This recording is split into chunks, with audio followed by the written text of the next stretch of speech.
Welcome. If you are listening to this right now, consider yourself formally invited to a custom-tailored shortcut. A very welcome shortcut, I think. Yeah, we are jumping right into a deep dive today that is designed to be a direct path to understanding some of the most profound mechanics of how our minds actually work. It really is the bedrock theory. Right. The bedrock theory of how your thoughts literally shape your reality. Which is, a huge promise. It is.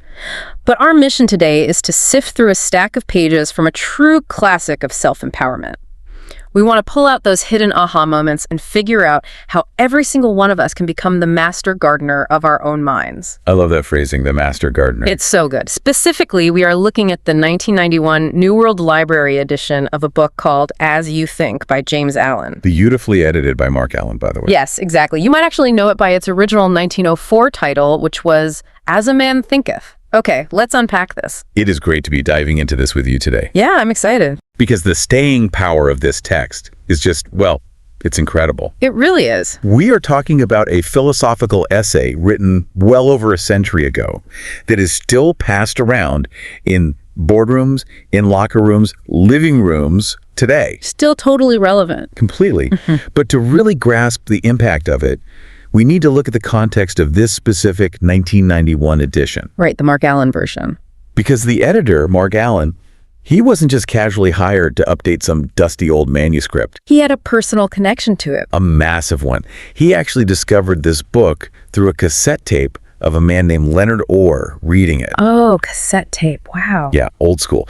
And Mark was so captivated, just so utterly hooked by the concepts, that he listened to that cassette tape in his car over 100 times. Wait, over 100 times? Over 100 times. I mean, I remember the days of cassette tapes. If you listen to one that much, you are literally wearing the magnetic strip right off the plastic. That is exactly what happened. That is a serious level of obsession. It was. He literally listened to it until the physical tape deteriorated and snapped. Unbelievable. But he credits that obsessive repetition with completely transforming his life. Just through listening. Yeah, think about the psychology of that. When you immerse yourself in a single focused message that many times, it completely bypasses your conscious skepticism. It just seeps directly into your subconscious programming. Exactly. According to his own account, that rewiring is what finally pushed him to quit doing all the things he hated. Wow. He started writing successful books, recording music, and he built a thriving publishing business. All from that tape. And he makes it very clear that it wasn't magic.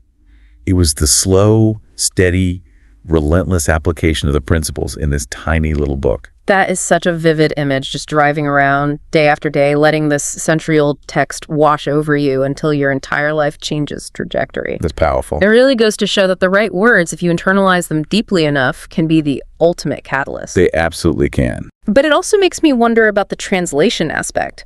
Because if it was written in 1904, the language had to be a little stiff, right? A bit, yes. And what's fascinating here is that the core principles of this 1904 text are so universally applicable that the editor realized he only needed to make a few slight tweaks to the language. Just to modernize it a bit. Right, to make it fully accessible to a modern audience. And the most significant change, obviously, was shifting that original title from As a Man Thinketh to As You Think.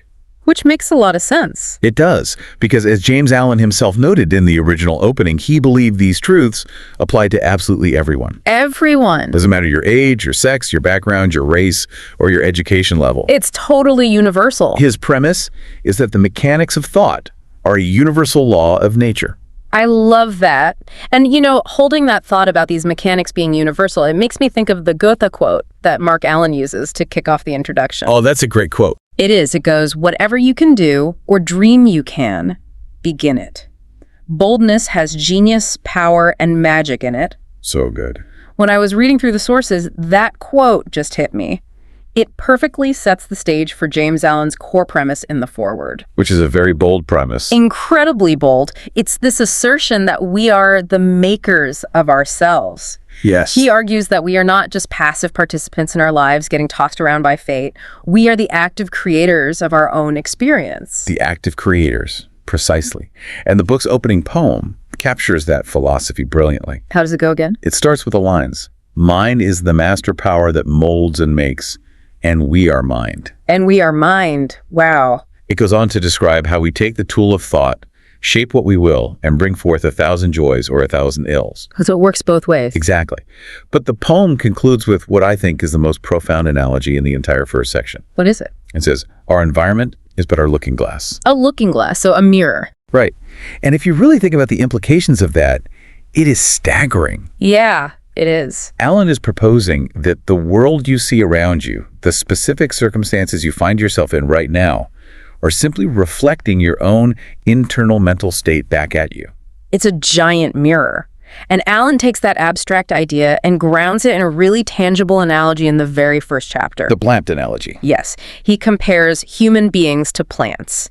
He writes that every single one of our acts is the blossom of a thought. The blossom, right. And the joy or the suffering we experience are the fruits. So in his framework, we're constantly gathering in the sweet and bitter fruits of our own planting. We reap what we sow. Exactly. But here is the part that really made me stop and reread the page. He says this rule applies equally to those acts we call spontaneous and unpremeditated as it does to the things we deliberately plan out. That is a crucial distinction he makes, and it challenges a lot of our modern excuses. Oh, totally. We love to use spontaneity as a shield, don't we? All the time. We snap at a coworker, or we make a reckless financial decision, and we say, oh, I didn't mean it, it just slipped out. Or I just acted on impulse. Right. But Alan's theory flatly rejects that. He argues that the impulse didn't come from nowhere. It had to come from somewhere. That seed was planted and watered by your habitual thinking long before it ever blossomed into a sudden action. Right. The sudden action is just the moment the flower finally breached the soil. Perfectly said. It had been growing a root system in the dark for months. Exactly the way to look at it. And this brings us to a really vital concept he introduces, the idea of the conscious master versus the foolish master. Okay, break that down for us. Well, Alan posits that as beings of power, intelligence, and love, we are always the master of our own household. You never lose your position as the master. You're always in charge. Always. But in a state of weakness or degradation, we act as the foolish master who misgoverns that household. So we're just doing a bad job of it. Precisely. We are still using our power, but we are using it destructively against ourselves. So how do we fix that? To become a conscious master, one who directs their energies with intelligence, he says you have to do the rigorous work of discovering the laws of thought within yourself. It's an inside job. Yes, and the metaphor he uses is fantastic. He says you have to dig deep into the mine of your soul. Like mining for actual ore. Right, you have to actively search and mine for gold and diamonds through rigorous self-analysis and lived experience. So what does this all mean for us today, right now, as we try to navigate our own messy, complicated lives? That's the big question. How do we actually take this from high-level 1904 philosophy and apply it? Well, Chapter 2 gives us what I think is the ultimate operational metaphor of the whole text, and it builds right off that earlier plant idea. The garden. Yes. Alan says the mind is exactly like a garden. If you intelligently cultivate it, you are going to grow the beautiful flowers and the nourishing fruits that you actually want. But, and this is the big warning label he slaps on the human mind, if you neglect it. If you don't intentionally plant useful seeds, the garden doesn't just stay empty and pristine. Nature abhors a vacuum. Exactly. An abundance of useless weed seeds will inevitably fall into it, take root, and take over. Your mind will grow whatever is planted there, whether you carefully chose the seeds yourself or just let the wind blow them in from the daily news or the people around you. If we connect this to the bigger picture, this garden metaphor leads directly to the most controversial, and I would argue the absolute boldest claim in the entire book. Okay, lay it on us. Alan states that circumstances do not make the person, they reveal the person to themselves. They reveal the person. Let that sink in, because it is a massive paradigm shift. It really is. We spend so much of our time and energy blaming our external circumstances. We blame the economy, our boss, our upbringing, our bad luck. The weather, everything. Everything. But Alan's theory insists that no one ends up in the gutter or in a prison by the tyranny of fate or arbitrary circumstance. Wait, really? No one? According to him, no one. He argues they arrive there by the steady path of low thoughts and base desires. The circumstance itself merely provides the opportunity for the gathered power of those internal thoughts to reveal themselves in the physical world. Okay, hold on. Let me play devil's advocate here for a second, because when you read that in today's context, it sounds really harsh. It does. If someone is born into extreme poverty or faces systemic injustice or experiences a random tragedy, Alan is saying they authored that. Isn't that crossing the line into victim blaming? It is a very fair critique, and it is entirely understandable why a modern audience bristles at that. It's a tough concept. It's important to view this through the lens of early 20th century metaphysical thought. Allen is presenting a theory of absolute unyielding internal locus of control. Okay. He isn't making sociological arguments about systemic inequality. He is making a psychological and spiritual argument about personal agency. So it's strictly about the internal response. Yes. In his framework, he is trying to strip away the illusion that we are helpless victims of an indifferent universe. His theory posits that while you may not have chosen the starting conditions, the trajectory of your life from that point forward is dictated by your mental habits. Got it. It is a tough pill to swallow, but he frames it as the ultimate empowerment. Because if his theory holds that you are the author of your bad circumstances, it must also hold that you are the sole author of your good ones. I see. So he's essentially forcing the reader to take 100% ownership, uncomfortable as it might be. That is the goal of the text, yes. And he elaborates on this by explaining a very subtle mechanism of the mind. Which is? He argues that the soul attracts that which it secretly harbors. And here is the kicker to his theory. It attracts both what it loves and what it fears. Oh, wow. What it fears, too. Yes. If you obsess over your fears, if you constantly worry about going broke or getting sick, you are planting fear seeds in the garden, just as surely as if you were planting joy seeds. Because the soil doesn't care. Exactly. The soil doesn't care. It just grows what you plant.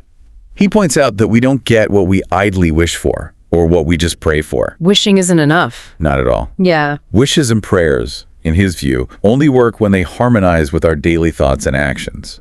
Ultimately, his claim is that we get what we justly earn through our mental habits. That is so blunt. The idea that you don't get what you want, you get what you are. That's a great way to summarize it. And to really drive this theory home, Allen provides 3 very specific real-world case studies of people who are completely frustrating their own goals. These are great examples. As I was going through the sources, this section really stopped me in my tracks because human nature hasn't changed at all since 1904. Not one bit.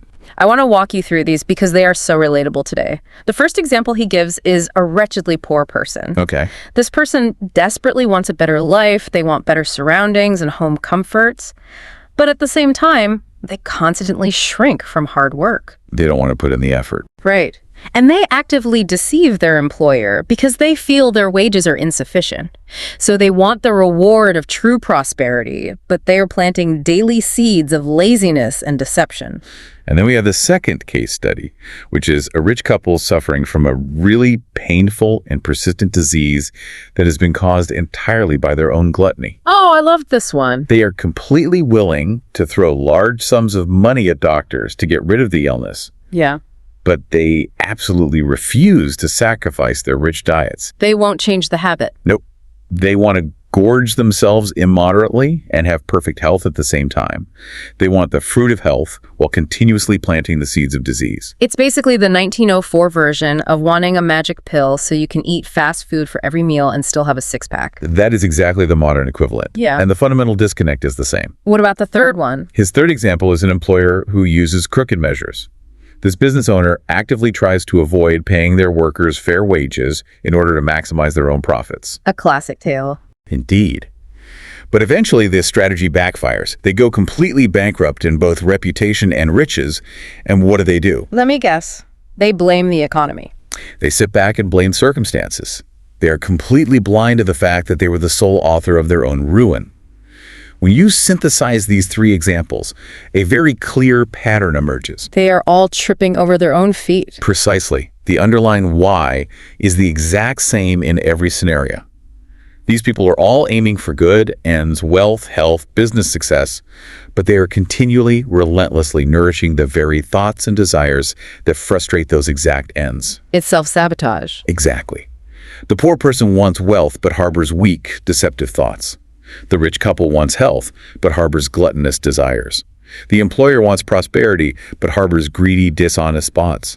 They are fighting against an external effect while simultaneously feeding the internal cause. Here's where it gets really interesting, because Allen doesn't just leave it at the theory level of think good thoughts. Right, he goes deeper. He actually breaks down the precise mechanical process of how a completely invisible thought transforms into a physical, tangible reality. Oh, this is arguably the most analytical part of the text because the vocabulary he uses is so specific and so deliberate. Break it down for us. He describes a two-step physical transformation. He states that thoughts crystallize into habits, and then those habits solidify into circumstances. Crystallize and solidify. Yes. I want you to really think about the physics of those words. To crystallize means taking something formless and invisible, like a gas, or in this case, a passing thought, and giving it a rigid geometric structure. Making it real. The thought becomes a habit. It gains a repeating shape in your daily life. And then to solidify means that structure hardens into a dense, inescapable material reality. The behavioral loop becomes the circumstance. That is a phenomenal description of momentum. It starts as a whisper in your head, takes a behavioral shape, and then becomes the concrete walls of your life. Let's actually volley some of the specific examples he gives of this crystallization and solidification process because they paint a really clear picture. Sure. For instance, he argues that lazy thoughts crystallize into habits of uncleanliness and dishonesty, which then solidify into circumstances of foulness and poverty. And on the darker side of human emotion, he writes that hateful and condemnatory thoughts crystallize into habits of accusation and violence. Which is terrifying. It is. And those habits inevitably solidify into circumstances of injury and persecution. You just become surrounded by the very hostility you fostered in your own mind. But the mechanics work in the positive direction too, which is the whole point of him writing the book. Naturally. Beautiful thoughts of all kinds crystallize into habits of grace and kindliness, and those habits solidify into genial and sunny circumstances. Yes, the formula itself is entirely neutral. It just runs whatever code you feed into it. The soil doesn't care. Right. Energetic thoughts, thoughts of purpose and drive, they crystallize into habits of cleanliness and industry, which then solidify into circumstances of pleasantness and success. So it's entirely up to what we input. And this raises an important question, perhaps the most difficult question the book tackles. Which is, how do we view our own suffering? If we are truly the authors of our circumstances, as Alan posits, then what is the actual purpose of pain? I was wondering how I was going to address that, because it's the natural next question. Right. And he tackles this impartially, but his stance is unwavering. He argues that suffering is purely an indicator that we're out of harmony with our own being. Out of harmony. It is simply an internal alarm bell. He compares it to a fire burning out the dross, or the impurities, from pure gold. Okay. The fire's only purpose is to remove those impurities. Once the dross is gone, there is no object in burning the gold anymore. Therefore, he concludes with the rather staggering claim that a perfectly pure and enlightened being simply cannot suffer. That is a wild concept to wrap your head around.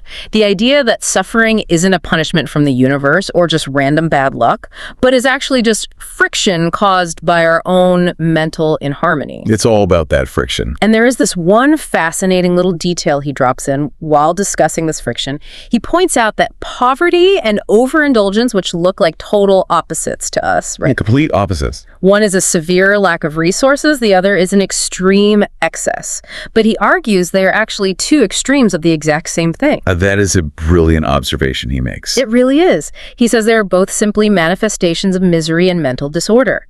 When you unpack that psychologically, it makes total sense. How so? The scarcity mindset that keeps someone paralyzed in poverty and the insatiable void that makes someone gorge themselves on excess are both rooted in a profound lack of internal balance. They are both unnatural states resulting from a mind that is at war with itself. That really reorients how you look at the world around you.